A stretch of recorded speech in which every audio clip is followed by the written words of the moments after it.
Hey, what's up? Hopes everyone is doing well today. Before we begin, let me just start everyone up. All right. As you see the title, I put like vegetables and fruits are overrated, right? And this is something that a lot of people feel that you don't have to be eating vegetables or fruits. You can just consume mostly an animal-based diet and not even worry about fruits and vegetables. And I want to be honest with you, you could definitely do that, but long term, you will see some significant effects from that. Just because, like, when it comes to living a pure animal-based or carnivore diet and you eliminate all fruits and vegetables out of your diet, you can't get every single vitamin and mineral just from animal-based foods. Like you just can't. Okay. And it's really is really impossible to. And the reason is just because it's just how the world is. All right. And one of the things I like to let my students know. I mean, it's not that much convincing with my students because they're in the program, they can actually see everything that they're consuming. But what I try to tell people on social media, especially if they're not getting any type of professional coaching and they're just looking online, doing their own research and trying to figure out like what's the best diet to follow. I always say this, I'm a sport nutritionist, and even though I'm vegan and I push a plant-based lifestyle, I never I never really go out of my way and say like you can't be healthy eating meat. Like I would never say that as an actual fact. I do say in my posts that I believe that meat reduction should be good because I know in America, uh, we're first of all we're number one when it comes to consuming animal-based products, but then we're also leading number one when it comes to a lot of diseases, that's health related, like colon cancer, diabetes, high blood pressure, high cholesterol, and using that just as pure data, you can see on other parts of the world, especially eastern part of the world where meat consumption is lowered, they don't have these dietary issues. It's only in America where and other first world countries like the UK, Brazil, where it has they have like a high rate of these health related diseases, but we're literally leading cause of it. You know what I'm saying? Because we're number one when it comes to consuming meat. So when it comes to that, I always say, I feel most people are like asking the wrong type of questions, but they're not really looking at it from a perspective like they should. They're looking at it more of a perspective of an individual aspect and what they enjoy to do. And it's like there's a big difference between what you enjoy and what you like to consume versus what your body and your health actually reflect. And you have to give more attention to what your body actually needs versus just consuming what you enjoy. Because at the end of the day, like I love donuts, it doesn't mean that I eat donuts every single day, because I know when it comes to my body, it's something that my body wouldn't be able to handle that type of junk food for a long period of time. Eventually I will pay the price of eating some of the foods that I actually love. Now, do I love eating healthy? Yeah, because it comes with a combination of the benefits as well.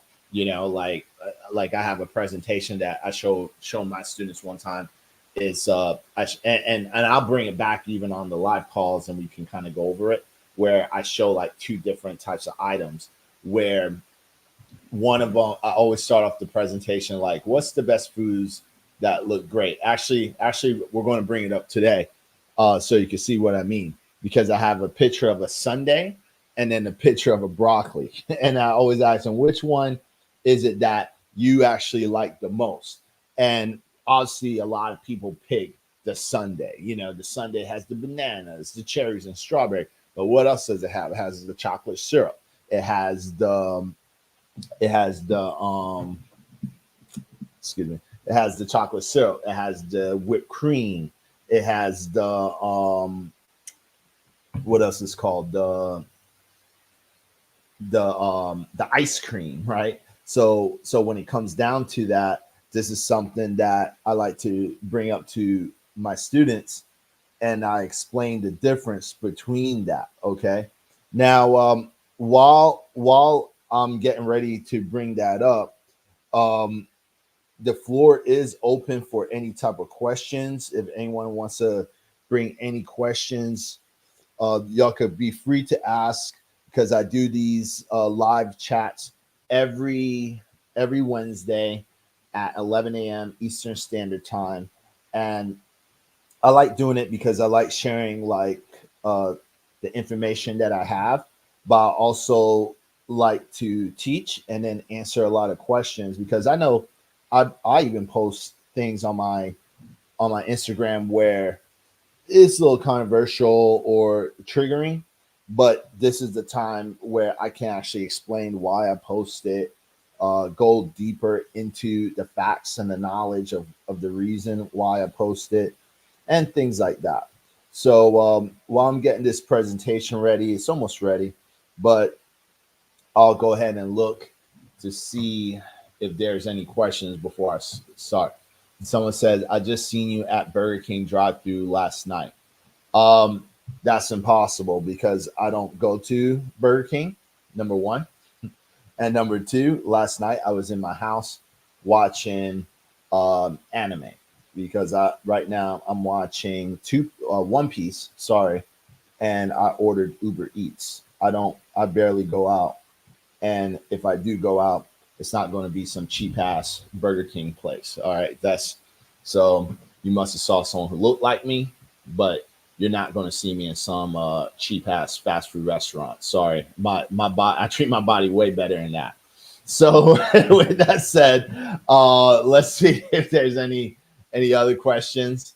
Um, let's see. All right. So I don't. All right. So let's go ahead and get started then. So that was the only question someone actually thought they saw me in Burger King. Like I said, you're not going to see me there. All right. So let me go ahead and share screens real quick. Just give me a sec.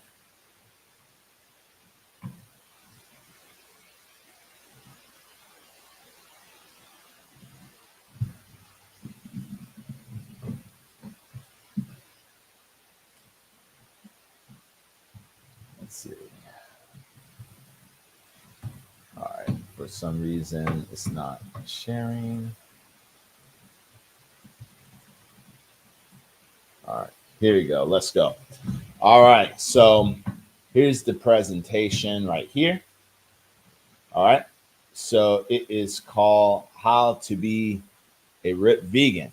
Now, like I said, we're going to go over the fruits and vegetables, okay? And this is going to really explain the relationship of healthy foods, because some people think it's overrated, but it's not, okay? And this is the picture I was talking about right here. You know, like which one looks better? Is it the sundae or the broccoli? Now, to a lot of people, the sundae is going to look better. It's sweet, it's delicious, it's a great treat to have or share with a loved one. While some broccoli, it just looks like it looks like a mini tree, right? There's really no color to it. And but here's the thing. If you ask me which one looks better, I'm going to tell you exactly. I want to say the truth, the broccoli. And the reason is because there, in my mind, there's different things that goes along with the pictures. You know, I'm looking at vitamins, minerals, dietary fiber, like the meaning and what actually goes with it. I know if I ate the strawberry, the sundae, yeah, it's going to be delicious. Even if I made this, even if I tell you this one was a vegan sundae, I would still pick the broccoli over it, because I know, like, when it comes to the ice cream and all this stuff, and especially all this sugar, like, I know how I'm going to feel. I'm not going to feel that great. Um, it's mostly because I deprived myself from like high sugary snacks for such a very long time. And especially the longer I started to eat healthier, the cravings for like high sugary treats, it starts to dissipate till you start really realizing how you actually truly feel. Okay. So this is the thing. But like I said, most people will definitely pick the Sunday. All right. Now, in this class today, we're going to go over a small introduction, a nutritional core principles, all right, which is very important. Types of eating styles. This plays a big role because the type of eating styles really will relate to how you see these pictures here, like from the Sunday and the broccoli. It plays a big role. Okay. Um, we're going to show some testimonial stories, some affirmations, reference, and then just go through like a small recap. Now, if you didn't know me already, if you're new to this channel, my name is Corinne Sutton. I served in the United States Marine Corps for over 8 years. Okay, I deployed to Operation Iraqi Freedom 3 and 4. All right, I'm a 3-time pro bodybuilder. Most just a pro in the tested circuit of bodybuilding. Okay, so in bodybuilding, you have different types of federations. So the federation that most people know about is like NPC, IFBB. This is the biggest and the most popular sport of bodybuilding, but they're mostly known for untested shows. Now they do have some shows that are tested, okay? And I compete in the NPC and the IFBB tested, untested, and the untested shows.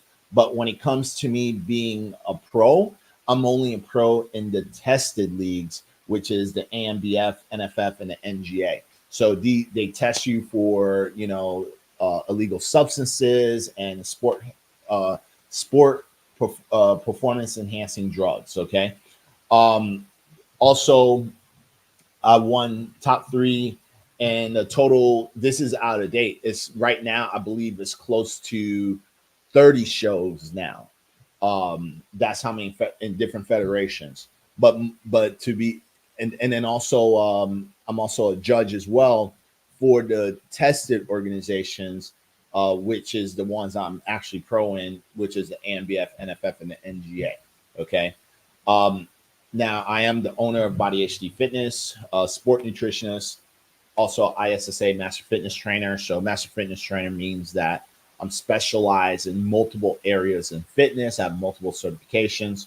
Also have an associate's degree in exercise science and physiology, and also a plant-based chef student. Okay, and then I'm affiliated with some nonprofits like Vegan Strong, Animal Hero Kids. Also affiliated with Clean Machine, and also got more affiliations with some more supplement companies. Because Clean Machine is a supplement company. That's all the supplements you always see behind me. That's Clean Machine products, but also now with Sun Warrior and also Live Body. Okay, which is supplement companies as well. And then been vegan for over 11 years. So this is out of date as well. I'm actually about to be 12 years pretty soon. Okay. Now, enough about me. Now, some nutritional core principles that we need to focus on is what's really important when it comes to our health, right? So, number one is definitely going to be water. You definitely want to make sure you're drinking a lot of water, and at least enough water where you're hydrated all the time. Okay. So, to know if you're hydrated, you could simply do a urine test. Okay. So, when you go urine, it should be clear or a light yellow. This is the best way to see if you're hydrated. I mean, there's other ways to tell, like when it comes to like your lips, like if your lips are not chapped and cracked, those are signs of dehydration. But if it's like normal, then obviously you're hydrated. Your tongue, if it's not dry, okay, that means you're more likely hydrated. But again, and if you have energy throughout the day and you're eating food and you know had some good sleep, and you're full of energy and you're consistently drinking water, that's another way to tell as well. But the best way I would say would be just urination. Okay. Now, another thing is eating majority of whole foods, plant-based diet. Now you see here, I said majority. I didn't say like you have to be vegan. Okay. And the reason I don't say you don't have to be vegan is just because like vegan is an ethical choice. Okay. That's an ethical choice. It's not a diet. You know what I'm saying? Um, majority vegan is like, when people say like I'm 80% or 70%, whatnot, you know what I'm saying? Now I personally feel that even if you're consuming an animal-based diet, at least 80% of that diet should be plant-based. Okay. So if there was a day that I ever decided to stop being vegan, it would be that. Okay, to be very honest.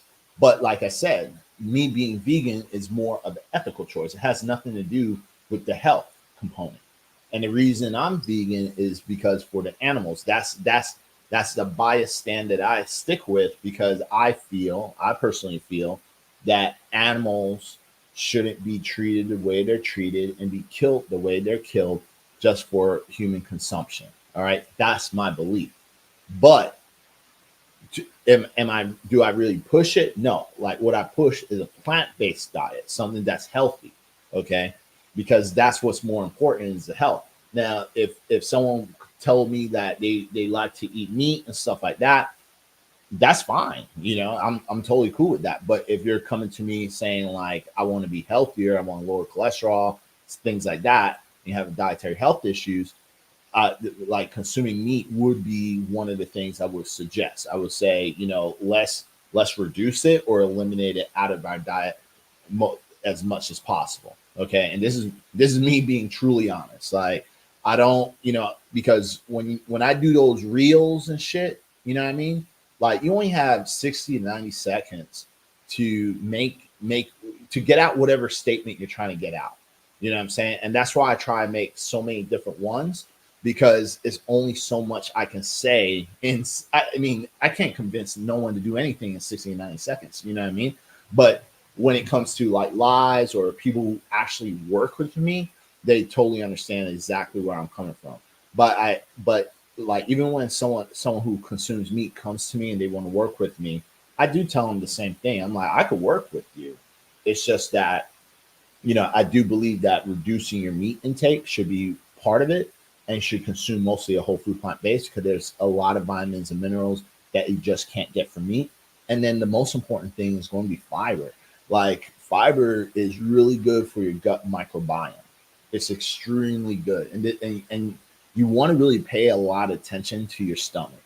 They call the stomach the second brain, So there's a lot of things that is produced in the stomach, like immunity, serotonin. A lot of that is definitely done in the stomach, not so much in the brain.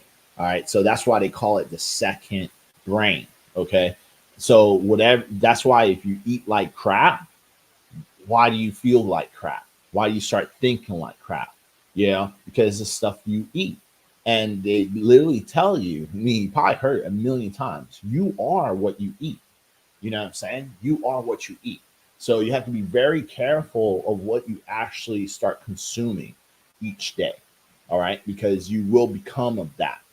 All right. Or you deal with some of the consequences that comes with some of the foods that you can consume on a consistent basis. This is why nutrition is very important. Okay. Now let's go back to this. Okay. Let me go ahead and share screens again. Just give me a sec.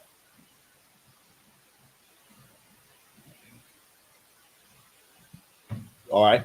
And then another thing you want to do, is track your progress. Okay. Track how much water you're drinking a day. Track the foods that you're eating each day. Some people think this is extreme, but I don't think it's extreme. I think tracking your foods, tracking your calories, tracking your macros is like very similar when it comes to tracking your bank account. All right. So if you're trying to lose weight, for example, you need to be in a calorie deficit. How do you know if you're in a calorie deficit? The only way to know is by tracking the foods you eat. You know what I'm saying? Because for example, I had someone that literally came to the gym to me yesterday, right? He's a buddy of mine. And he told me, I cut out sugar and I dropped weight, and then he was wondering about how much sugar I eat a day. So I told him, I'm like, about like 55 grams of sugar, right? Now, when I said that to him, he didn't know what was that equivalent to, right? Now, I told him it's equivalent literally to 1 can of soda a day. You know what I'm saying? I mean, that's the only way I could think of what's equivalent to, because in my mind, I'm like, I don't know, just get a scale and measure 55 grams. You'll see it. You know what I'm saying? But I know that wasn't the answer he was actually trying to look for. So when he said that, then something in my teeth. So let me get that. So when he said that to me, freaking only thing I could think of was like soda. You know what I mean? Now, when when I told him that, he was like, so like, do you drink a can of soda a day? I'm like, no, this is from real foods. So sugar in real food versus sugar like in a soda is two different things, because like you have to remember, sugar is pure sugar. So when it goes through the human body, it gets digested a lot faster. You know what I'm saying? And I was like, and when you get it from food, you have something called, again, magic word, fiber. I was like, fiber slows down the digestion of that sugar, making it more or act more like a complex carb. So it doesn't get as digested as fast versus regular sugar. You know what I'm saying? So I was like, so all that sugar from like the fruits and the vegetables that I'm eating is binded to fiber, versus in a soda, there's nothing that sugar is binded to. So when you consume it, it goes right through you. Okay. So I was like, so that's totally fine. And I was like, and again, I'm bulking, so I'm eating a surplus amount of calories because my goal is to put on a lot of muscle. So I was like, that's a goal that I'm trying to reach. Okay. But when it comes to, but then he told me he lost weight by cutting sugar. I was like, you didn't lose weight by cutting sugar. Like people could cut a lot of things out of their diet. Like, and you probably heard it yourself, like cut oils, cut sugars, cut out bread, cut out snacks and sweets, cut out alcohol. And I was like, this doesn't really equate to weight loss. I was like, what you did is that by cutting out the sugar, you probably cut out things that was more nutrient dense. No, sorry, calorically dense, right? You must have just went it because you might have in the past, you may have been consuming foods that's more calorically dense, that was high in sugar. You cut that out, and by default, since you saw weight loss and the only thing that you were doing was running, at that period of time when he lost that weight, I was like, you by default put yourself in a caloric deficit, because at the end of the day, the rule of thumb of weight loss is being in a calorie deficit. There's no other secret around it. And I was like, and if you're trying to lose weight, I mean, you could technically eat anything as long as you adhere a calorie deficit. That's the reality of it. Now, what people get confused online is that people don't understand that to stay satiated in a calorie deficit, what's better. And this will really depend on each individual. You know what I'm saying? Because it depends on their mindset, their mood, discipline levels. I mean, I've seen people get ripped eating junk food, but is it a lot of foods that they're eating? Obviously, it's not, because the foods are all calorically dense. So if they're not eating that much, but if this individual doesn't have a big appetite, they can still lose weight.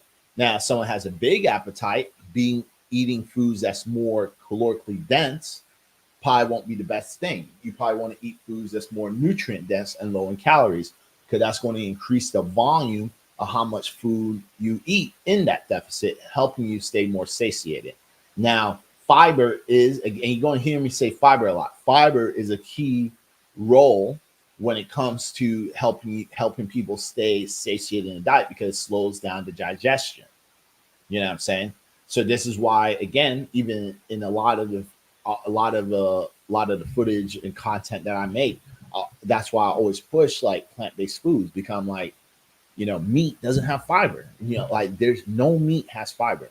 You know what I'm saying? So if you're trying to lose body fat, like you could do the meat for your protein, but again, you want to try to get more of your food from plants and fruits, because this is more nutrient dense and it's also high in fiber, helping you stay more satiated and give you more volume of food to eat in that deficit, making it easier for that individual. Okay.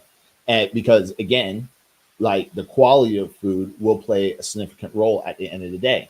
Because if someone ate junk food, and this is the logic that I tell people when it comes to this, and a lot of people don't try to explain themselves. When it comes to being in the deficit, for example, and you eat junk food, like you created discipline when it comes to like portion control, but you didn't fix the problem of the addiction of junk. Because at the end of the day, what does junk food have? It doesn't have any type of nutrients, or it lacks a lot of nutrients within the food.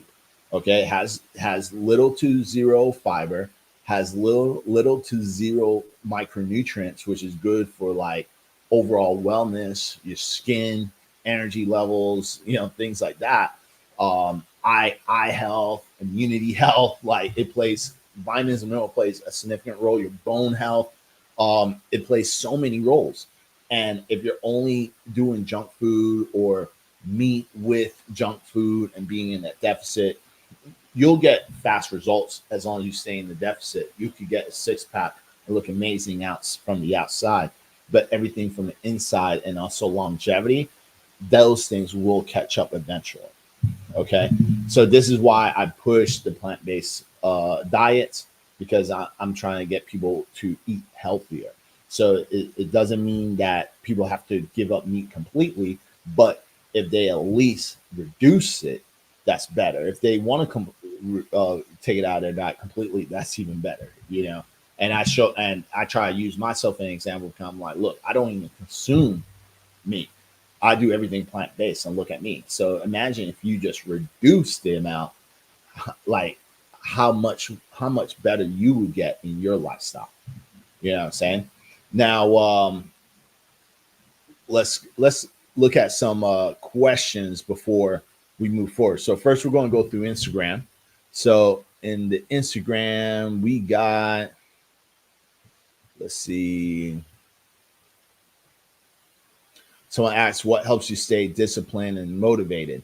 So when it comes to discipline and motivation, there, and I mean, and this it's such a broad question, because like I don't know in what exactly, but I would just assume like in health and fitness, like because it's a lifestyle for me. That's the thing. So when you make something part of your lifestyle, then it's not the motivation and discipline dissipates. There's no more motivation and discipline. It's like me asking you what keeps you motivated and disciplined to take a shower every day and brush your teeth. You know what I'm saying? Like you're gonna look at me like I'm crazy, like because like it's good hygiene. Like that's why I do it. Like I don't want to walk around stinking and get gingeritis and some type of crazy stuff in my mouth, right? So that's the thing. It's like when health and fitness, once you start making it more of your lifestyle and you're not focused on how it's making me motivated, then that's what helps you stay disciplined, right? Because it's just part of life. There's no more. You don't have to think anymore about why you're doing it.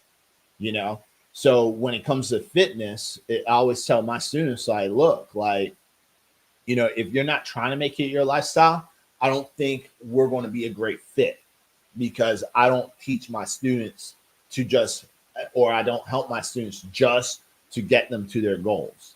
Because you can go with, there's so many coaches out there that would gladly like to take your money and just push you through some type of bullshit program to help you lose weight fast.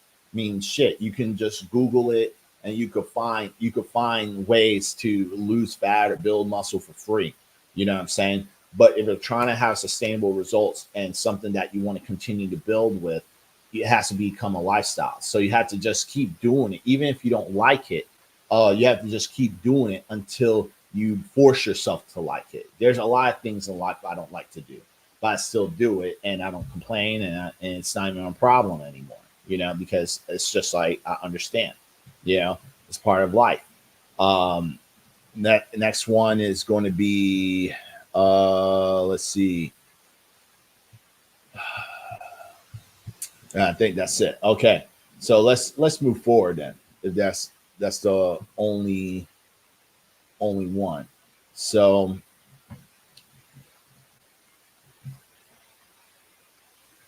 let's go here. All right. All right. So, like, now when it comes to water, like I said, you could do the urine test, right? But according to the National Academics of Science and Engineering and Medicine, determines that men should do about 15.5 cups or 125 ounces a day, and women 11.5 cups, which is 91.3 ounces for women. Now, I just suggest like a gallon, but the reason I suggest a gallon is because the people that's most of the people that I'm working with, they're training, they're doing some type of physical fitness, and they're on a diet plan. So, and again, you have to remember, I'm a sport nutritionist, so everything I say is going to come from a sport angle. You know what I mean? Now, if you're more sedentary and you're not really working out and you're not exercising, it's probably less than a gallon. You know what I mean? But if you're someone who is working out, I always suggest a gallon, and depending on the individual, maybe more, because let's say someone who does construction and they work outside all day, they have a very active job, then they're doing the workouts on top of that. That individual probably needs more than a gallon. You know what I mean? Now, the reason I say this is because, first, water keeps you full a lot longer, especially if you're trying to be in a deficit and trying to lose fat. So that's something good as well. It aids with fat loss and keeping the body hydrated, like I said before. Now, some hacks when it comes to increasing your water intake, if that's something that you're struggling with, always say carry like an insulated half gallon or gallon water container. So you can see right here in the circle, that's like a gallon water container. You could always purchase a 5 gallon water dispenser. So especially for individuals that work at home. So like for me, I have two water dispensers. I have one in my office and the other one in the kitchen. Okay. Because when I'm cooking and stuff, I personally like choosing higher quality water. So as you can see, like I promote and push like people to drink more like purified, alkaline, distilled, or filtered, right?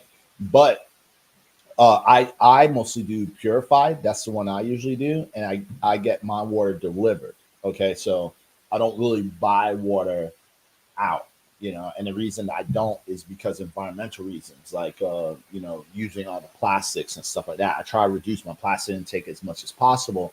So this is why when it comes to water, I get the 5 gallon water dispensers, get that delivered, and they just reuse the bottles. You know what I'm saying? If you know about water delivery services, when you're done, you can put empty bottles outside. They'll come pick it up, give you some new water bottles, and then you just put it in your house and store it. Okay. But that's something that I highly suggest and stuff. Now, if you don't have delivery in your area, you can always Go to the store. The store has the refill stations so you can refill it. You know, if that's not helpful, you can always buy it. Worst case scenario, you can always drink tap. You know what I'm saying? By drinking tap, it's not gonna die from drinking tap water. You know what I'm saying? It's just that when it comes to different types of water, some people like even like myself, I don't want to be drinking fluor water with fluoride in it. I use it to take a shower. I use it to brush my teeth, rinse my mouth out, but I don't consume it. So that's my personal choice. I just want to have a higher quality of water that I can choose to drink. Okay. Now, now with that said, here I'm just want to show y'all some testimonials. All right, so this is like people who've been through my program, was able to lose some body fat, was able to build some muscle, just by switching out the foods that they're eating, making tracking their foods, starting consuming mostly a whole foods plant-based diet, or just living a vegan lifestyle. All right, and these are just some of the benefits that these individuals got. Now, let's go into the most important thing, a whole foods plant-based diet. All right. So when it comes to a whole foods plant-based diet, a lot of people feel that it's not healthy. It's bad for you. You shouldn't eat it. There's no vitamins, no minerals, all this trash, right? I mean, I always say this, man, like when you have to think about common sense, right? So common sense would just tell you if these foods were so dangerous, they wouldn't be selling it in the grocery store. That's number one. There's a lot of foods out there that is edible. You can eat it. Even when it comes to certain foods that's bad for you, like no one's not gonna drop dead eating like a candy bar or like a cake or something processed. You know what I'm saying? It's all at the end of the day, it's all about consistency. How many times you actually do it on a consistent basis. And when it comes to whole food plant based, I don't even know how we got to this place where people think that fruits and vegetables are bad for you, since that's something that we've been told as children to eat more. Now we're adults. It's like these spoiled children are now adults, and now and now because we have a social media platform, they're able to tell something that they must have been forced. Like I feel like it's something that they were forced to eat for a long time. Now they're like, I'm going to get my revenge on my parents by telling everybody they don't have to eat fruits and vegetables, which is not true. We always have to look at the science and the facts. So, for example, the American Academy of Nutrition and Dietetics, formerly the American Dietetic Association, claims that appropriately planned vegetarian diets, including total vegetarian or vegan diets, are helpful, nutritionally adequate, and may provide health benefits in the prevention or treatment of certain diseases. And this is foods that's in its natural state. So all of this, right?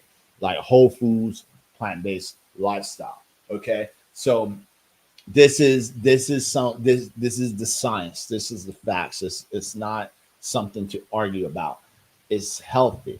But the key word is this one right here: appropriate planned vegetarian diets, okay, or vegan diet, right?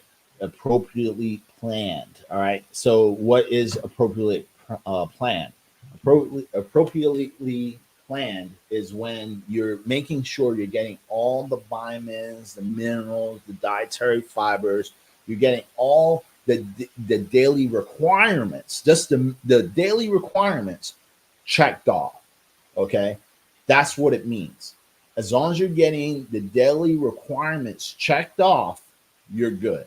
Now, in my program and what I do with my students is we go above and beyond the daily requirements. Okay. This is something that's why I always talk about a hypernourishment protocol, like hypernourishing the body, getting more than what you need. Because again, the students that I handle and that I work with is they're physically active because I give them a workout plan as well. So they're training. They're not just like eating foods. They're actually working out. They're training. So, and they some of the students have like health related issues. You know what I'm saying? So if they have some type of health related issues, even physical related issues, like their knees are hurting and they got ache and pains and stuff like that. This is why I focus on hypernourishment, because a lot when you start hypernourishing the body, it creates a lot of anti-inflammatory properties to help with recovery. Okay, so this is something that I actually teach. So I go above and beyond, not just the daily requirements check for a checkoff box. Now, someone did ask me, and I go ahead and I like doing this, like asking questions in between. But are pinto beans good for meat substitute to get protein? Um, Here's the thing: pinto beans, black beans, any type of beans or lentils has protein in it. Now, is it a great substitute to meat? No. Well, why? Because this is where we have to look at the macronutrient breakdown. The breakdown is, and if you don't know what macronutrients are large nutrients that's vital for the body to function. So this is like your protein, carbs, and fats, right? So if we look at beans, right, any type of beans, it doesn't even have to be just pinto beans, because a lot of the beans are the same, right? They have very similar macros. Beans and lentils, they have very similar macros. This is why it's important to track what you eat, or at least read the nutritional facts labels. This is one of the reasons why this in the United States, people pushed hard to put these nutritional facts in the back of these packages of food, okay, for you to know. And it's up to you to understand what this stuff means. And it's simple to read, right? So if you know what the macronutrients are, and then only thing you have to do is like see what the macros say. So if you saw what it says for pinto beans or black beans or red lentils or green lentils, and you see how much protein it has, it would say something similar like one serving, and if it's cooked, let's say 1 cup cooked, right? It would say about protein intake would be 20 grams, right? So you would think like, okay, it's a great protein source, which it is, right? But is it a good meat substitute? Well, let's compare meat. If we see meat, right, and we look at carbs, you're not going to find any carbs in meat. But if you look at the beans, you're going to find 40 grams of carbs in the beans. Okay. So what would that tell you? It's not exactly the best substitute. It has, if you're trying to look something like matching it from one's like a plant-based source to a meat source, then this is where you look at other alternative meats. So like this is why I push like daring chicken, right? It's alternative meat. But if you look at the macro breakdown, it's going to be more of a substitute, more similar to regular meat. Or if we one brand I really love is Big Mountain Foods. All right, Big Mountain Foods, they make like soy-free items, right? Now it's nothing, I don't have anything against soy, but I just love the macros of what they make their products with. So they have like this soy-free tofu, which is made out of fava beans, right? And because it's isolated, it's zero carbs, zero fats, but pure protein. So if I was going to pick something I'm going to compare it to meat, like the best of the best substitute, it'd probably be that one, like the soy-free tofu, because that has no carbs, no fats. Like I don't even know if it has fiber in it. I have to check, but that would be, but it's very high in protein. Like one small block, like literally like that big, is about like 64 grams of protein.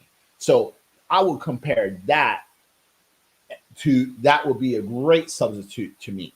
Or maybe like seitan. Seitan would be a great source, because if we're looking at it, carbs are low, fats are very low, protein high. About a quarter cup of seitan or vital wheat gluten, if we're taking the primary source of seitan, which is vital wheat gluten, it's about 25 grams for a quarter cup of vital wheat gluten. So that will be a great substitute. Okay. With the beans, like I said, 40 grams of carbs. So whatever that's higher in its macros, that's what it is.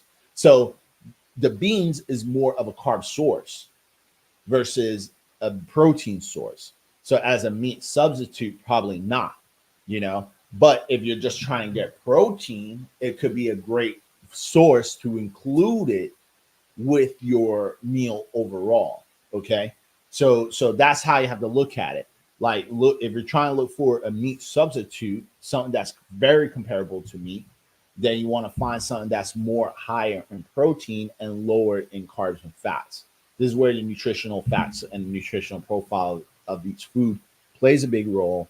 And this is why tracking your nutrients plays a big role as well, because then you can kind of figure out yourself. You know what I'm saying? You can like go around the grocery store, scan and tag and write down all the foods you eat, and you can see the nutritional breakdown of how that is, and then you can make some fixes. You know, and this isn't just a vegan diet. I think every diet people should be doing this, because people don't know a lot of people don't know how to get protein at all. Like, some people think like you can only get protein from meat, but because they eat animals. And it's like, if that's the case, then you need to learn a little bit more about the foods that's out there. You know, okay, your protein, like Darth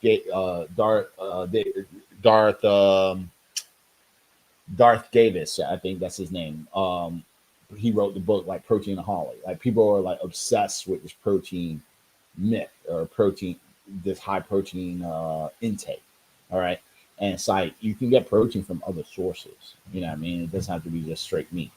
But let's see if there's any other questions. Or Garth Davis, that's his name.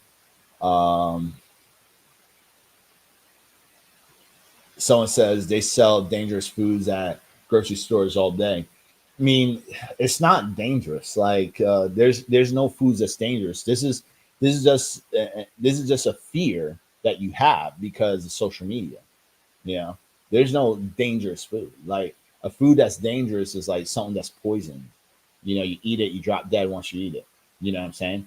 Like, I'm vegan and I don't even say things like that. You know what I mean? So it's like I just said in the beginning of the video, like, does meat correlate to, is there scientific facts that there's meat that's correlated to diseases? Yeah.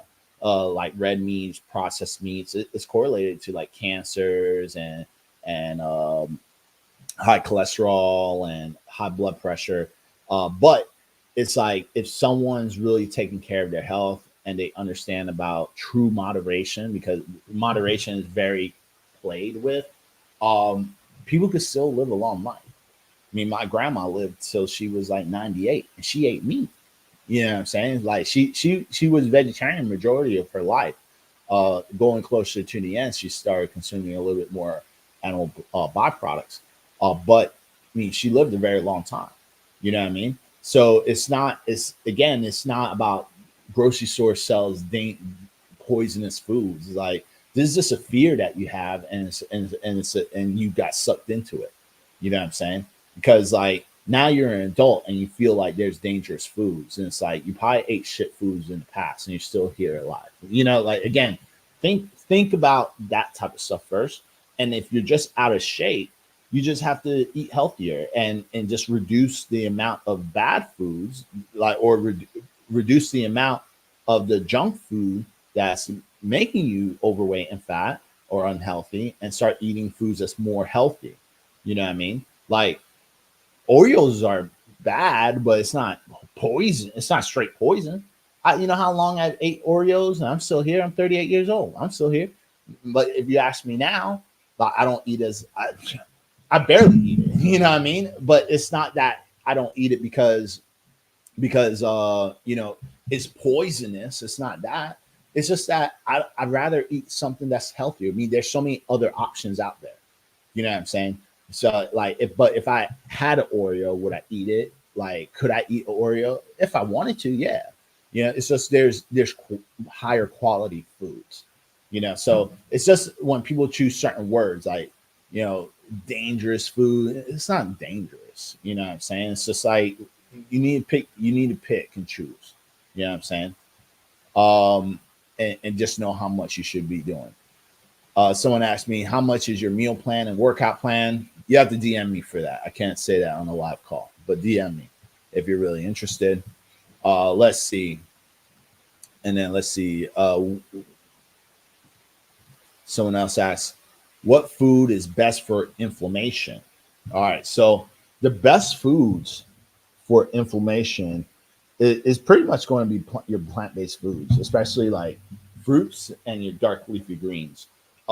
These are definitely the best ones to choose from when it comes for and I don't think you mean for inflammation. Yeah, fruits and also your dark leafy greens, especially foods that's very high in vitamin C.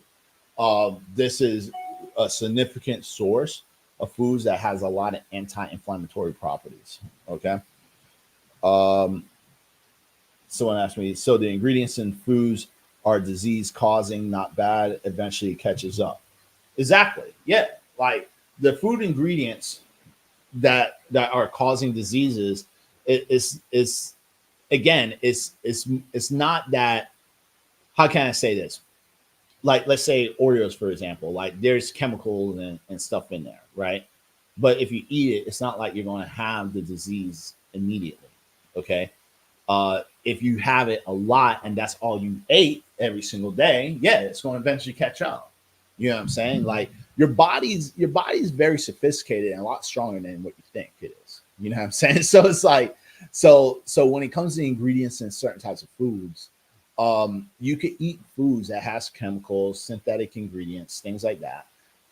You're not going to die. It's more about how much you actually eat on a consistent basis. So someone who has one drink of alcohol for a year, they're not going to die. You know what I'm saying? Like the cause of death isn't going to be the alcohol.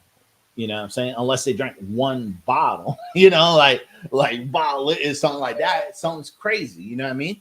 But like hopefully that makes sense to everybody. You just it's all about moderation at the end of the day, and you have to really understand that moderation for you. You know what I'm saying? So if you're eating mostly a whole foods plant-based diet, you're eating healthy, you work out, you drink a lot of water, and that is majority of what you do on a consistent basis, you're going to live a lot longer than the person who eats red meat on a consistent basis, don't eat vegetables, they don't work out, they sit on the couch, they watch TV. You see what I'm saying? And this is why I use the two extremes, because it's like, where in those extremes are you? That's where you have to find yourself. Like, where in the extremes am I? Am I the person who's mostly eating junk food, eat red meat, don't work out, not very active, very sedentary? And then you're looking at yourself in the mirror, your blood results look like crap, your BMI is crap, like, are you that extreme? Like, are you in that place? Because if that's the case, then yeah, you need to change a lot of habits, obviously. And that's when you have, if you're in that area that you're 200 pounds overweight, your blood results are all shit, but when you look at your lifestyle, you're not active, you're not doing this, you're not doing that, but you want to be healthier. You know what I'm saying? I'm not going to say, I'm not trying to fat shame anybody and say like, can't be like that. I'm saying if you don't want to be like that anymore, then obviously you have to change a lot of lifestyle stuff. So yeah, eating Oreos and stuff, I would say stop that, just because you've already had enough. You had more than enough. You already abused all the privileges that was out there to get yourself there. But if you're someone who's like me, they're active, they eat majority plant-based, whole foods plant-based, or they're vegan and they eat 100% plant-based diet, right? They're drinking water all the time. They're not eating a bunch of junk food. Their blood results are optimal. They're always hyper-nourishing their body. If that individual wants to have a cookie, they can have a cookie. It's not going to hurt them. So it's all about what you do at the end of the day on a consistent basis. It's not about this food is bad, this is bad. No, it's about what you do majority in your life on a consistent basis. Is, you know, like, and a good way to check than just focusing on the food is get tested, get your blood test, you know, see where your blood levels are. This is where you can make the adjustments of your lifestyle. Look, because when you get your physical each year from your doctor once or twice a year, I highly recommend.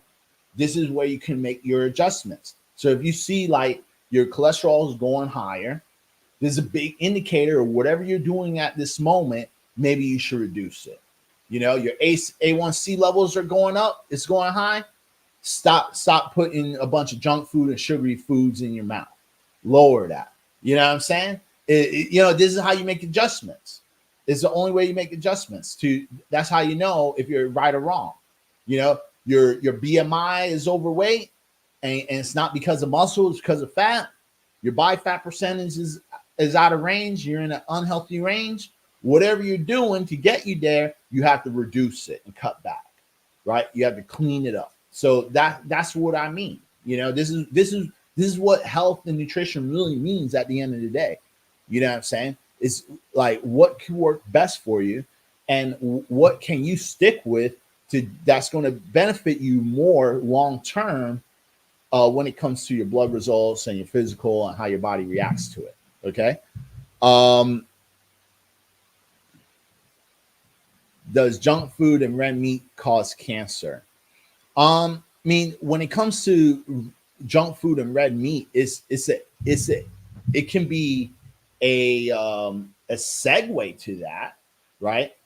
But it's almost very similar to this question you asked me again. You know, it's like there when it comes to acne, there could be many things. Yeah. So again, this is not an answer that we say yes, it's a direct correlation to that. You know, because you have people like teenagers, that's just hormones, right? Then you have people who take, you know, anabolic performing enhancement drugs. That can be another thing. But when it comes to just junk food and red meats, if you're just doing that and you're doing that on a consistent basis, it could be a straight correlation to that. You know what I'm saying? But just saying eating junk food or eating red meat in a diet, no, there's people who eat junk food and there's people who eat red meat that don't have acne. You know what I'm saying? So it's not, so it's, again, it kind of goes back to what I was saying before. It's what that person does, it's what that individual does on a consistent basis from an extreme standpoint.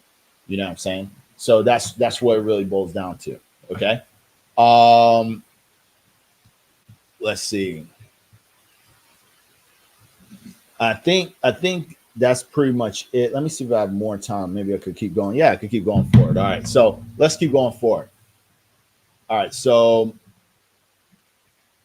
let's go here.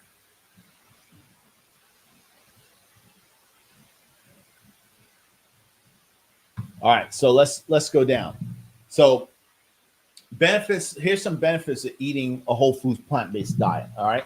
So first we got some vegetables, right? And like I said before, the fiber. You hear me say that all the time from the beginning of this video. Why? Because vegetables support your probiotics. This is your good gut bacteria, which feeds off the fiber from the vegetables, which are the prebiotics. Okay. So when it comes to, and it's not just vegetables, it's also fruits as well. Okay. It's really that's any type of plant-based foods. Okay. Any type of plant-based foods. All plant-based foods has fiber in it. All right. And when I say plant-based foods, I mean like whole foods. Okay. A lot of whole food plant-based got fiber in it. These are foods that's in its natural state. Okay. Has fiber. And because of the fiber, again, that's the probiotics, which the good gut bacteria feeds off of from the fiber, which then turns into prebiotics. Okay. And then when people say that, oh, I have a lot of gas, so I have to use the bathroom more, you know, farting from eating a lot of vegetables or using the bathroom, using the number 2 from from eating a lot of vegetables is actually a good sign of gut bacteria, because eating the fiber back when the gut bacteria eat the fiber, it gives off CO2. Okay, so it's definitely showing that your gut is breaking down that fiber, and that's just the way it works. Okay, so farting is normal. Doing number two is normal if you're doing it more frequently. And some people freak out about that, like, oh, I'm passing gas more, oh, I have to use the bathroom more, I have to do the number two more, because when I went vegan, this was, yeah, you want that to happen. You know what I'm saying? Like, and this is something that I don't even understand when people tell this to me. Right? Here's the thing. I don't understand why people get so confused or get very scared about this, because here's the thing. Like, if you own a pet, how many times does your dog take a shit? Probably like 2 or 3 times a day, right? Not the one time a day, probably 2 or 3 times. And they're not even eating as much as you are, right? So the question I'll be asking myself is, why my dog uses the bathroom more than me? And my dog's not even eating as much as I do. Be a question I'll be asking myself, right? And if you're not using the bathroom more than one time a day, and when I say bathroom, I mean the number two, taking a shit, right? If you're not doing that more than once a day, and I've heard stories of people doing less than that, less than once a day, that means your metabolism is really slow, and you have a really bad like gut. Okay. And if you have signs of that, you might, and you feel great, you're like, well, I feel good, and you're just trying to save money on toilet paper and water bills and stuff like that. Listen, all that's going to catch up to you, because you have shit literally rotting inside of you.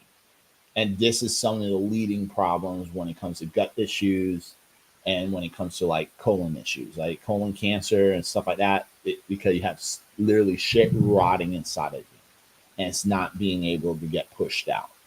All right, because you're not getting enough fiber in your diet. And buying like prebiotics and stuff like that, or Metamucil and all the stuff over the counter, then going over the counter and just spending money to try clear your system out, or doing some bullshit detox. What you need to do is just eat more damn vegetables, right? Just eat more real foods like fruits and veggies. Bring your fiber intake up. The average American gets less than 10 grams of fiber a day. And you know what here in America, the dietary recommendation is at least 32 grams. Again, I repeat, the dietary recommendation here in America is at least 32 grams of fiber, which is low. It's still low. And the average American is only getting less than 10. It's a big sign. Okay. This is why you have Metamucil and stool softeners and prebiotic stuff all on these health shelves. People trying to sell you this crap, because people are not eating enough fruits and vegetables. Okay. So if you want to improve your gut, just eat more fruits and veggies. All right. Now, if you have like IBS or what's the other disease I'm trying to think of, Crohn's or something like that, then that's something different. But it doesn't excuse those individuals. Like, they just have to be on a FODMAP diet, and they have to work with a nutritionist or a dietitian, where they can slowly increase their fiber intake. There is a protocol that they have to follow, a very strict and specific diet that they have to follow, so they can help improve their digestive system. Because when you have IBS and Crohn's, it's like it's a disease, it's an autoimmune disease, but it's also a significant sign that the gut is extremely weak. All right. And there's ways to improve it, but they have to be on a stricter diet. All right. And it takes a little bit longer to do. Now, someone asks, does soy cause gyno? No, it doesn't. There's no study that even supports that, So this is something that, again, it's one of those questions. I mean, I get it a lot. I'm not trying to point you out, even though you are getting pointed out, but it's not directly to you. But this is a question that a lot of people don't understand is that there's no study that actually supports that. Like everyone's listening to everyone say stuff about soy cause gyno, but then there's no study that says that soy causes gyno. So where did this myth come from? It's just bullshit. It's bullshit that people make up. Soy actually has a lot of benefits. And I've been eating soy for over a year. I have a testosterone currently at it's like in the high 800s, like 890, 893 or something like that. And so it's not, it doesn't cause gyno. What can create gyno is some people are just born with it, or taking illegal performance enhancing drugs, or even people who legally take TRT and stuff like that, or straight tests, they can get gyno as well. And then also because what's happening is that their sex hormone binding globulin is getting too stimulated. So too much testosterone is going into the sex hormone binding globulin, and it's getting too stimulated, where that's where you get side effects, okay, like gyno and stuff like that. So and truthfully, some people won't even like. There's people out there who's doing these things, and they won't come out with that, but it happens. And then also at the same time, you have dairy. All right, so dairy has a correlation to that as well, okay, because because it's meant for a baby cow, not for an adult. So overconsumption of dairy can actually do that. All right. Let's keep on moving forward.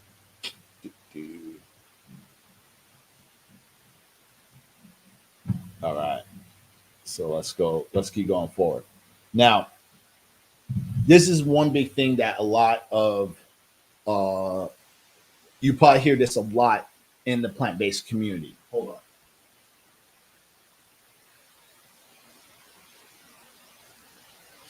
So in the plant-based community, we always say, taste the rainbow, or you should eat the rainbow, right? And when we say that, we say in a sense like different colors of fruits and vegetables, so you can get all the vitamins, all the minerals that you need, and a lot of the benefits from those foods, because the color of the foods plays a significant part. So I'm going to go ahead and read some off. So for example, you have like red fruits and vegetables, right? They're filled with lycopene, which actually helps with heart health. Okay. Then you have orange, which has a significant source of beta carotene, which help with eye health, prevents skin damage, converts vitamin A, and helps with the immune system. Okay. You have yellow and white, which is packed with vitamin C and supports your immune system, like eye and heart health. You have green vegetables and stuff, right? And fruits and veggies, which is packed with vitamin K, B vitamins, and it also helps protect the bones. And then you have purple and blue fruits and veggies, which has anthocyanin, which helps protect and heal your cells from radical damage and lifestyle diseases. The colors does help protect vegetables from sunlight damage, cold temperature, and other stressors.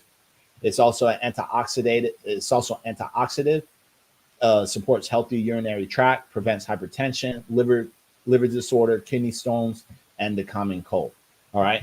So as you can see, they all play a significant role, and this is why vitamin, minerals, eating the rainbow, eating different types of colors really helps with your health and wellness overall.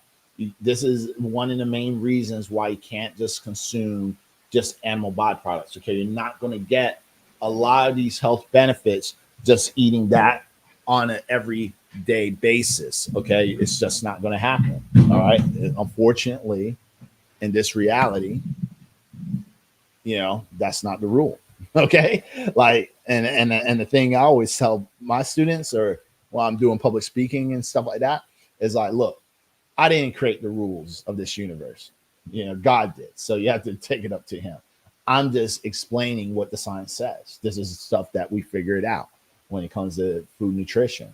And it's nothing you can beat around that. Okay. This is just how our body reacts to different types of foods. This is some of the things that we get out of the foods. And it's nothing around it. Just eat it. It's not going to hurt you. All right. And then again, I like to show more testimonials of people who, again, eats mostly a whole foods plant-based diet, and you can see the benefits of how people look, how ripped they look, how they look better, even their skin's better. Because what I do with my students is, I hypernourish their body. I put them in a deficit. We do reverse dieting to help them build more muscle, to look better, to feel better in the diet, because again, it goes right back to here where it states that,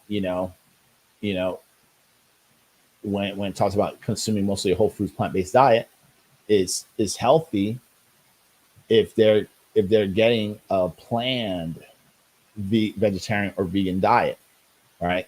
So they're getting all the health benefits from that. That's going to help prevent and also give them the treatment of certain diseases and make them feel a lot better overall. Okay.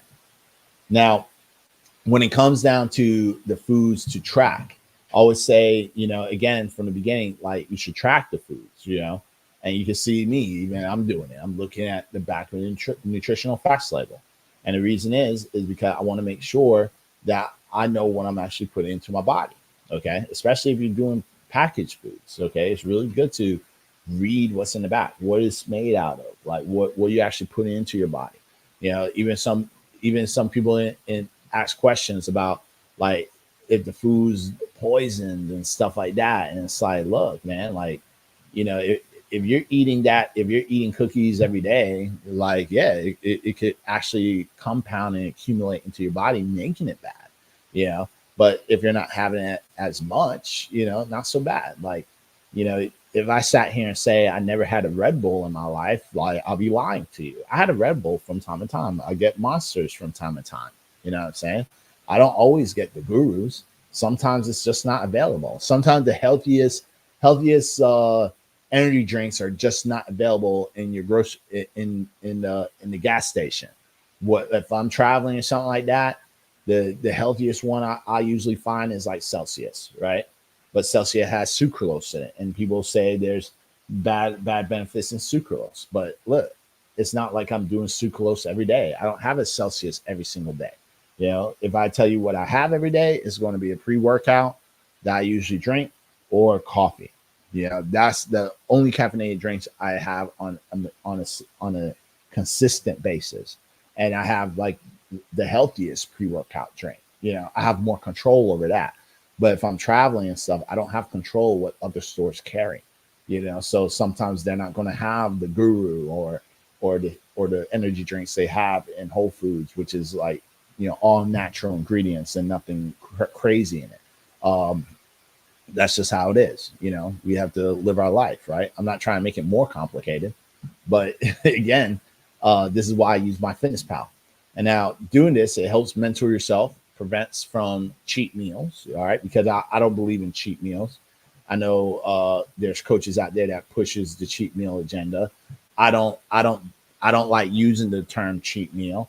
I like using the term like refeeds or just refeeds or a high day or something like that. Just because when you cheat on a meal, this is like it's like you're cheating on your spouse. I always say that it's like you're cheating. You're doing something that's wrong, and cheating is like a bad mindset. You know what I'm saying? It's a bad mindset. It's a low level vibration mindset. So that's why I don't like pushing that agenda. Because you're doing something that you already know that's wrong. You know what I'm saying? And is that really making you more of a better person? Is that really helping you get to your goals when you cheat on your diet or you cheat on your lifestyle? Not really. So I always say you should have more control. You should have more control of what you do versus cheating on the things that you do. Okay. So that's why I always say like high meals or just getting yourself to a high caloric lifestyle so you'll be able to have the foods that you like and be able to have more control in the portions of the foods that you eat. And then also by doing this, it changes the mindset of how you treat yourself. Okay. So this is when someone asks me about how I'm say so disciplined and stuff, is because I track everything I eat. You know, I track everything I eat. It's part of my lifestyle.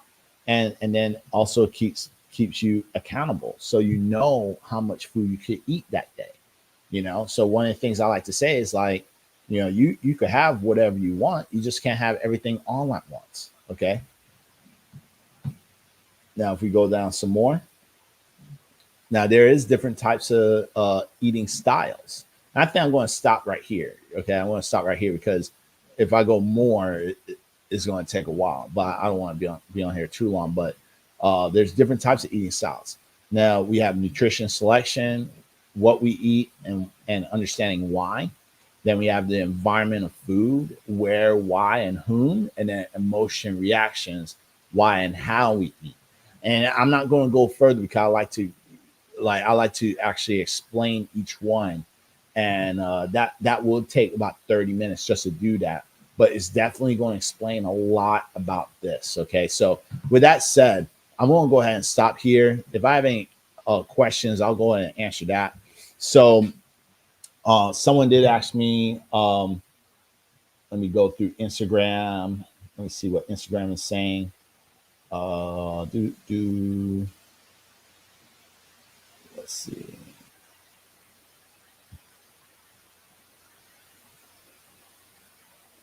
Are veggie Subway wraps bad for you? Uh, to be honest, I don't know because I don't go to Subway. All right, so it's like I made one Subway reel, and that was the last time I had it. So I wouldn't be able to tell you. So I have no clue. I know they do sell like a vegan option, and I would assume it's not bad. I mean, if it's just bread and vegetables, you know what I'm saying? So I wouldn't assume that it's bad for you. Let's see here. I mean, it's definitely would be bad. I mean, and what you have to look at it is like this. When it comes to like veggie wraps and what you eat at Subway and all this stuff, again, I like going back to portion control, and then it's all relative. Like, what are you comparing it to?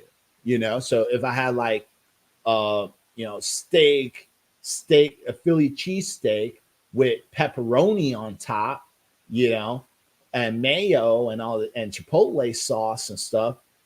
And then we're comparing it to the veggie Subway wrap. I would say the veggie Subway wrap is probably a lot better than the Philly cheesesteak with the pepperoni and the chipotle sauce for many reasons. You know what I'm saying? And then if we did the BLT, bacon, lettuce and tomatoes with some steak in there and some pepperoni in there. It's just a heavily meat based. So we got the pepperoni and the bacon with the steak, with the cheese, with the mayo, with the chipotle sauce, with the mustard. Comparing it to the veggie Subway sandwich, I would say I would say the veggie Subway sandwich would be a lot better. You know what I'm saying? It's all relative. You know what I mean? But you know, if we could get something a lot better, I mean, I would say maybe the Publix veggie sub would be a lot better than the Subway one, just because the Publix they make like really fresh bread, like it's fresh.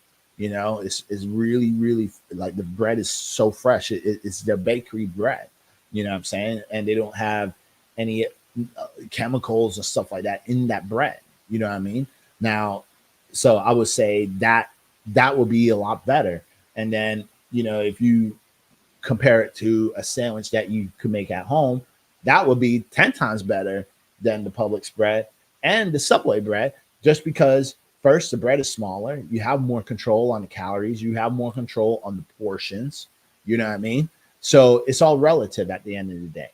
You know, so it's like when people ask me like, all energy drinks are bad, it's like it's relative. It depends what you're comparing it to. You know, if you're comparing it, if because energy drinks is energy drinks. So if I compare it to like a Red Bull versus coffee, coffee would be better. Coffee versus tea is better than coffee. You know, but what's better than that? Water. You know, like it's all relative.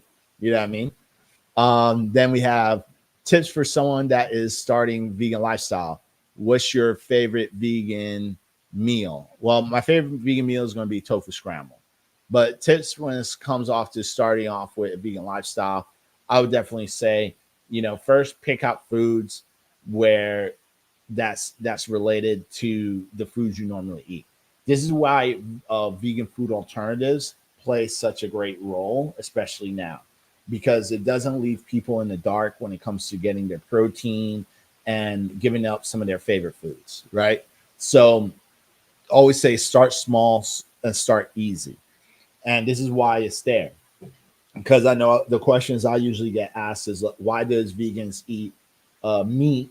That's why do they eat plants that looks like meat? And that's the reason why. The main reason is that is because it's not really for people who's already vegan. It's mostly for people who's starting off as vegans, because when it comes to uh, the relationship of food, it's easier to transition you because a lot of people don't have the knowledge of how to get protein on a whole foods plant-based diet, right? So this is why a lot of people do that. Now, with me, the reason I eat certain foods because it looks like meat is just because first of all, I didn't make the product. So like, if I was making like seitan or something from scratch, like I'm just going to cut it up the way I want to cut it and then eat it, and I don't look at it like it's meat. I look at it as protein. That's it.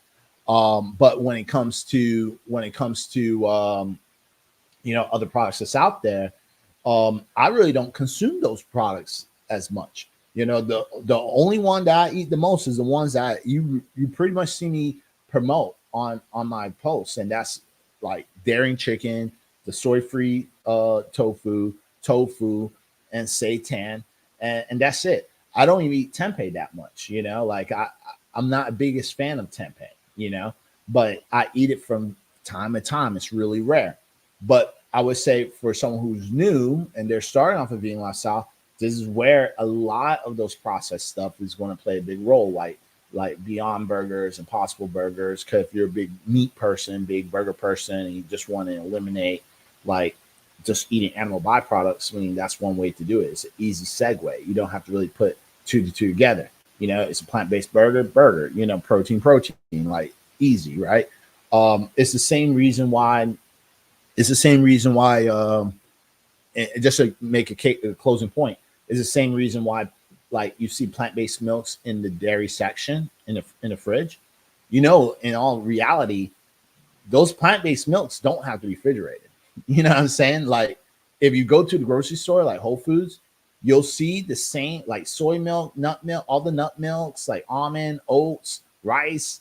Like truthfully, you'll see a bigger selection of plant-based milk in the aisle versus the dairy section, and they're in the boxes. And then on reality, and you see that they're not refrigerated, and you'll probably be asking, what's the difference? Zero. It's zero difference. The only difference is the marketing perspective, because what they're doing is they don't want to make it too complicated for the normal consumer. Like for the average consumer, people know that milk has to be refrigerated. So if someone wants to try dairy milk, first they don't have to look somewhere around the store they're not unfamiliar with, because there's people I still know now don't even know where tofu is, and it's there. They're like, I don't find this stuff in the store, because you're not looking for it, because you're all in the meat section. You barely shop in the produce section, but tofu is usually in the produce section. But because you don't shop in the produce section, you don't buy fruits, you don't buy vegetables. This is why you can't find it. You know what I mean? And so this is why these companies do that, is mostly for marketing, because they understand the human psychology. They know like humans don't really go too far out of their way to look for something. And if it's too hard, they're going to go ahead and forget it. Oh, it's too complicated, I can't find it, I have things to do. Yeah. And they go on with their life. So this is why they do that. Okay. But hopefully that was helpful. I don't know how to cook a vegan meal. Well, I have a cookbook on my website at bodyhdfitness.com. So you can always DM me if you need the link. You go the link in my bio as well, but it's there and I can send it to you. What else do I see? I think that is pretty much it for Instagram. And then let's go ahead and go on YouTube, see if there's any questions here. Man, let's see. Are the foods all right? This is a good one. Are the foods with vegetable oils in it really bad for you? No. The whole vegetable oil thing is a big propaganda, especially on the plant based foods, just to push a narrative to eat more meat. You know, that's all it is. Now, the thing is that there's a lot of oils that is used that is healthy actually. You know, it's not bad, it's healthy, and it depends on certain products, like how much they're using. So for example, um you know, someone made a what's it called, someone made a reel about a plant-based milk. I think it was Oatly. um, let's use Oatly for example, saying that they use vegetable oil in their milk and it's highly inflammatory, blah blah blah blah blah, right? And the oil they use was, I believe it was like coconut, not coconut oil, it was like canola oil, right? Now, online, a lot of people would say like it's bad for you just because it has it has a lot of inflammation and stuff like that. But the reality is this: it won't. It won't create any type of inflammation in your body. That's number one. Number two, if people read the box and see how much fat it has less than 2 grams of fat. Okay.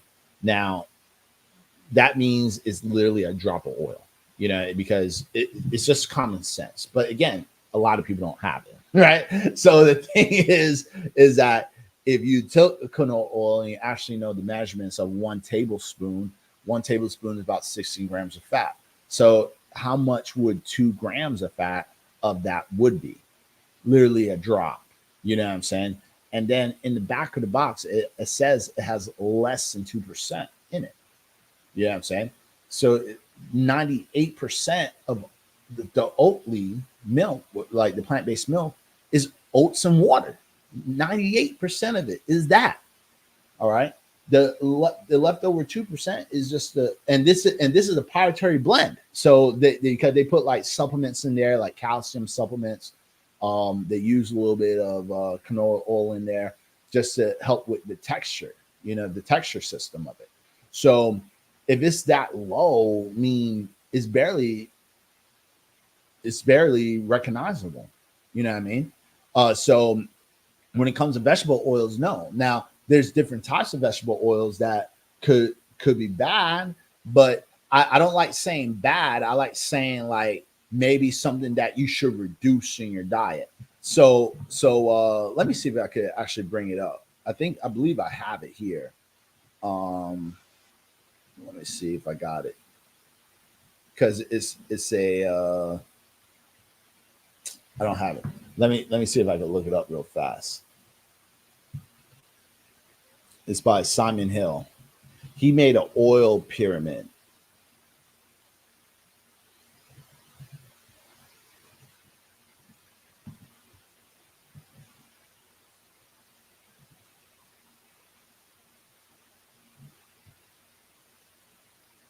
All right. Yep, it's right here. So there's an oil pyramid which I can show you, and can give you a better perspective on on all of this, right? So let's see.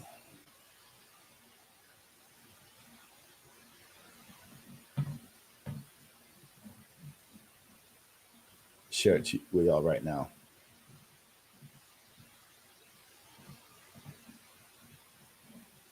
All right. So this is the oil pyramid right here. Okay.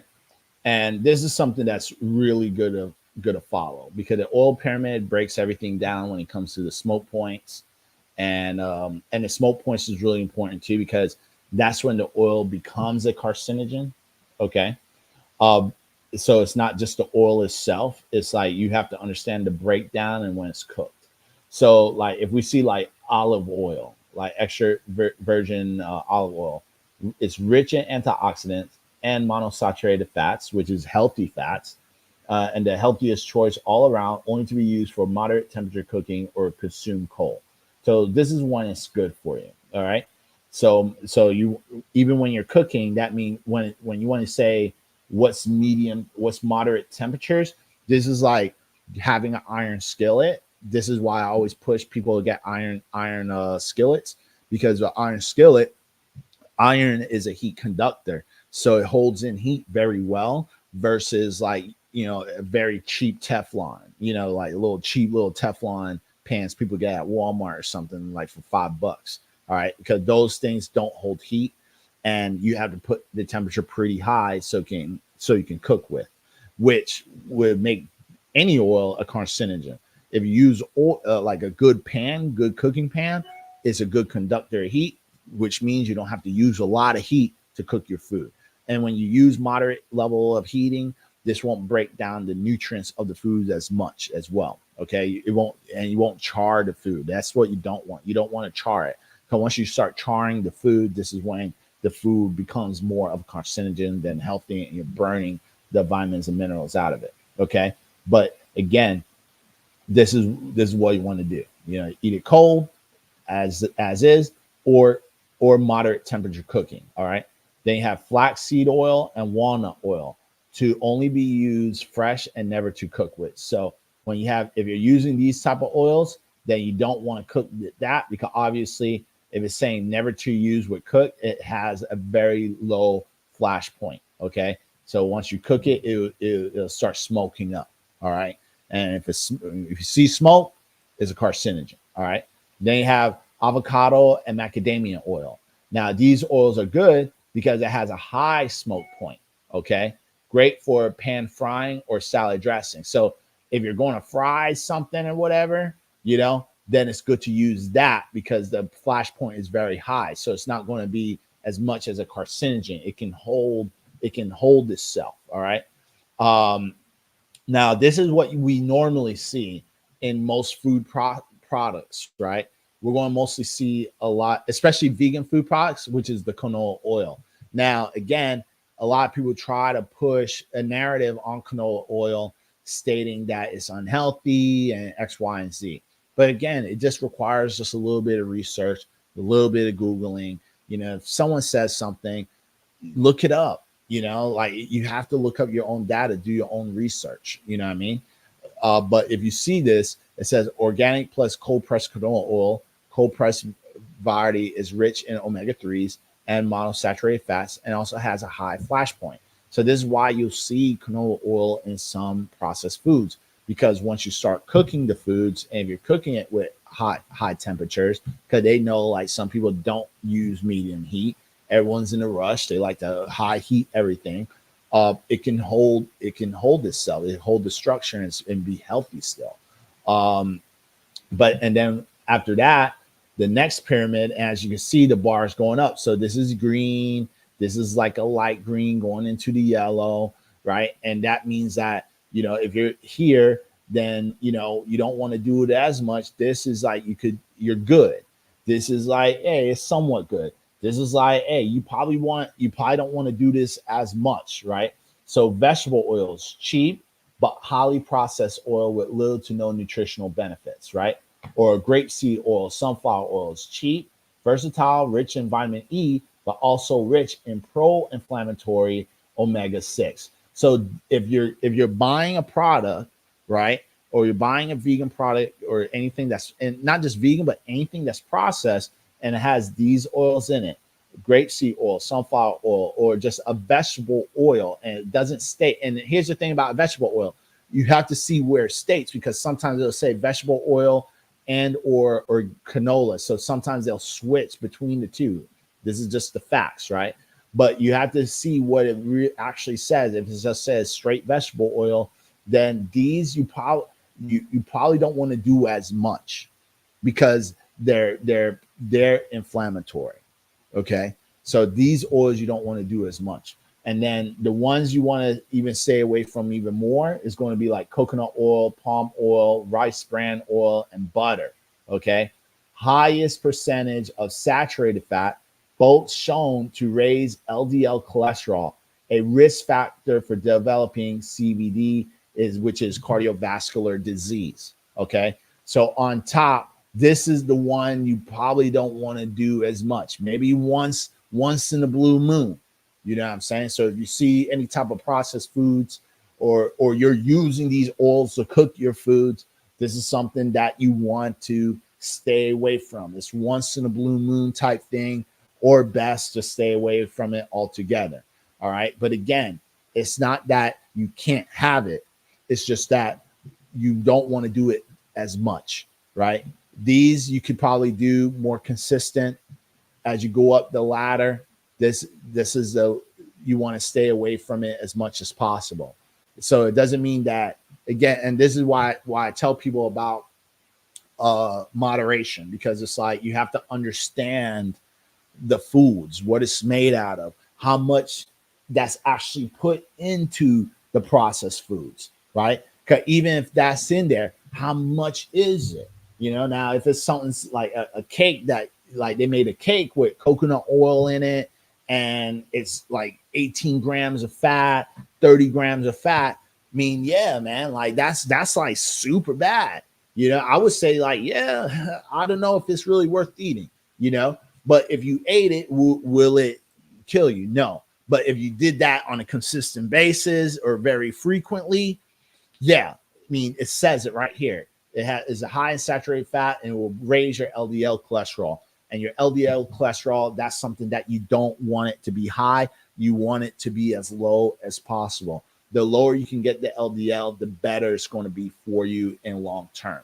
All right. Because if your LDL cholesterol is high, it will become a risk factor for cardiovascular diseases. That's just the science. All right. I didn't make it up. I'm just showing you how it is. So when it comes to oils, I would say look up Simon Hill oil pyramid and get familiar of that pyramid, and stop just listening to people who's just saying like straight up seed oils are bad.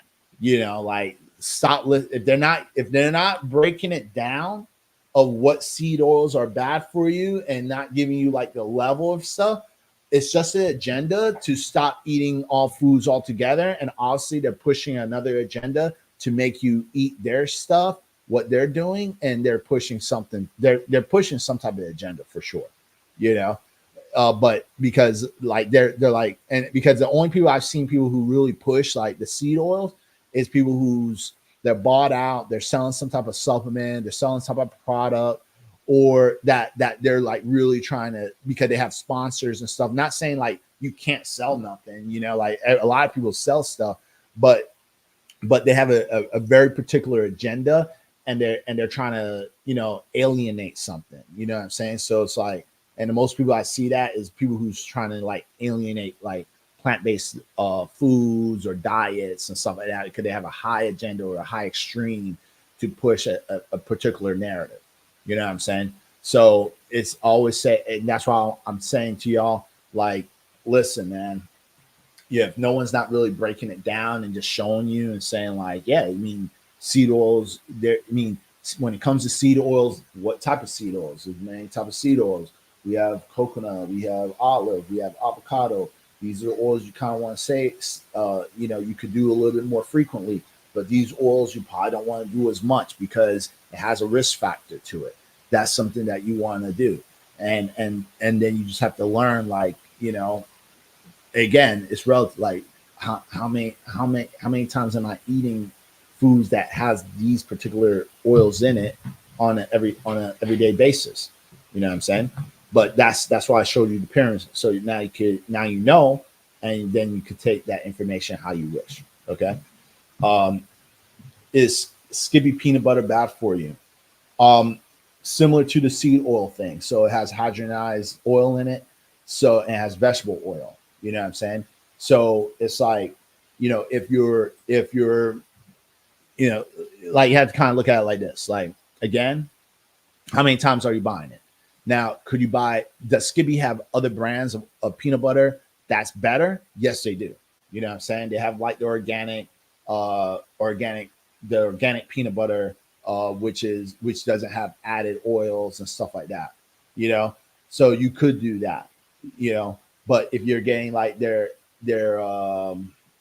conventional brand, like their cheap conventional brand, I mean, yeah, I mean, it has vegetable oils in it.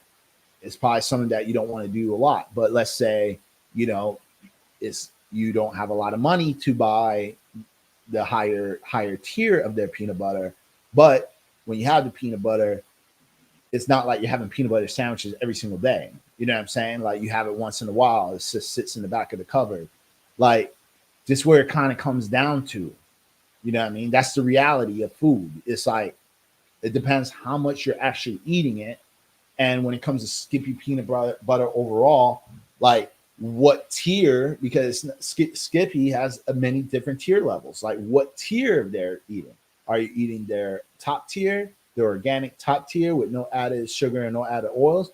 Or are you eating their most conventional level, which has all the hydrogenated oils and sugar in it and it's cheap as hell? And are you doing that on a consistent day basis? Are you eating peanut butter sandwiches, peanut butter and banana, peanut butter and jelly sandwiches every single day, and you're pounding that shit like there's no tomorrow?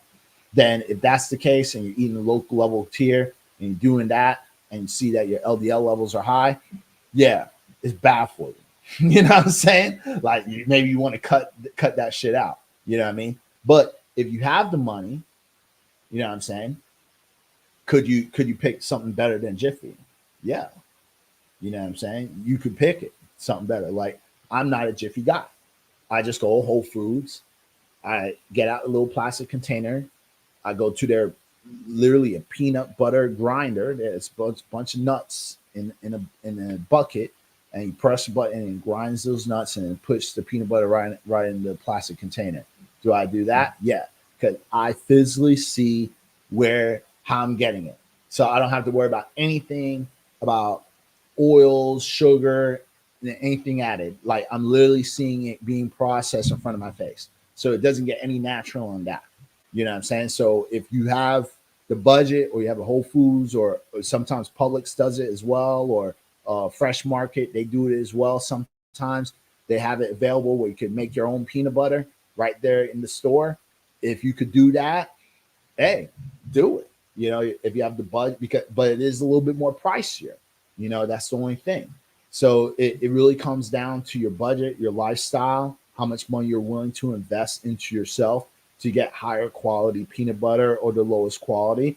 And if you're getting the lowest quality, how frequently are you eating it? You know what I'm saying? So it really comes down to that. The best plant-based protein sources. And thank you. With that said, my best protein sources is going to be tofu, tempeh, and seitan, and protein powders. You know, like plant-based protein powders. And the ones I particularly like when it comes to protein powders is going to be like the Live Body vegan protein, the Sun Warrior active protein, and then and I think that's it. Yeah, I think those are the only two I'm actually taking right now. Those are my favorite protein sources. But then when it comes to other protein, all the other protein sources are going to come from a whole foods plant-based diet. So like rice, beans, hummus, fruits, vegetables, grains, legumes, nuts, seeds. Incorporate a lot of that stuff to get the remaining amount of my protein as well. Okay. But primary sources is going to be tofu, tempeh, seitan, and pea protein powders. All right. Let's see. All right. So we just have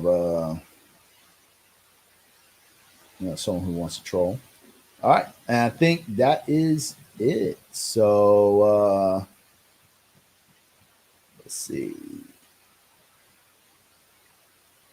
Oh, someone asked, does non-alcoholic beer give you estrogen? Um, no, no, actually it doesn't. Um, actually, I was reading How Not to Die.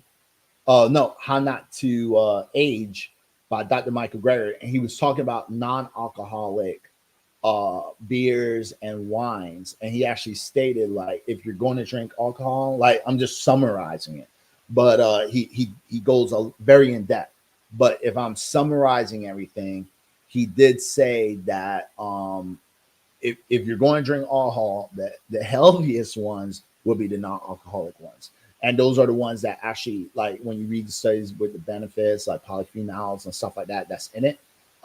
Those will be the best. Okay. So that will definitely be the best ones to do. So if you want to do non-alcoholic, go ahead. Like that's something that you can do. You know what I'm saying? So go ahead with the non-alcoholic. Nothing's wrong with that. And then someone asks, what kind of rice is the best rice? Okay, so the best, all rice is good. You know, first let's say that all rice is good. Now there's different types of rice for different types of reasons, right? So let's start off like the most convenient rice, which is the most convenient is going to be the like the microwavable rice, right? Now the thing about those is that, and again, it kind of depends on how your overall consumption is when it comes to the foods. Some microwave rice has like a lot of sodium in it, right? Now, sodium doesn't mean equates that it's bad. It just depends on your lifestyle. Like if you're someone who's not working out, then and you already have high blood pressure, yeah, maybe you don't want to be doing a lot of sodium, because the average intake for sodium is per day is going to be somewhere around 1,500 to 2,000 milligrams per day. Okay, that's the daily recommendation. So if you're going anywhere above that, and that microwave rice is kind of plays a significant part of that, maybe you can knock some milligrams off by getting rice that has no sodium in it, or you can boil your own rice and you can control the sodium intake a lot better. You know, now when it comes to quality of rice, you know, you have conventional and then you have organic. So obviously, if we compare those two, organic would be the best, right? Now within the organic, we have different types. Like we have white, brown, wild, black. Now, the one I like to eat the most is going to be the black, because it's high in fiber, and because again, like the class we just went over, we talked about the color of the foods, right? So when it comes to the color of the foods, blue, purple, and black type foods has what acnocyanin in it, right? So it's a high antioxidant. And black rice is about 10 times, has 10 times more antioxidant antioxidative properties versus like all this other relatives of the rice, like white, brown, wild, stuff like that. You know what I mean? So that's something that you have to kind of look at. So that's, if you're going to do rice and you're looking for like the highest, like what's the best, highest quality I can eat, the black. And the black is good too, because if you cook it right, it can come out nice and soft, okay? And it won't stick up. It won't get stinking all clunky like other rices when you kind of cook it in advance. You know what I mean? So that's why I really love the black rice. Now, again, white rice isn't that bad. Like white rice is good. I mean, it tastes better when you mix it up with something like more savory. You know, white rice is definitely great. I mean, it's just like 1 gram of fiber less than brown rice. But brown rice is a little bit better than white rice. And then wild rice is better than brown, but black would be like literally the best. But all rice is good at the end of the day. You know what I mean? So that's pretty much it with the rice thing. So hopefully I answered your question. And if you, like I said, if you can get the organic, then get the organic if you can. I think we have one more question. Oh no, I think that's all the questions. All right, so hopefully this video was helpful. And then what I'll do is I'll finish that PowerPoint next week on Monday, and then we'll just go from there. Okay, so you know, with that said, again, I do these lives every Wednesday at 11 a.m. Eastern Standard Time. I was on here a little bit longer than usual. Usually they're like an hour long, but the reason I'm here a little bit later because, you know, it's a slow day today, so I had more time to really answer more questions and go a little bit deeper into these classes. But with that said, hopefully this was helpful, and I'll talk to y'all soon. Peace.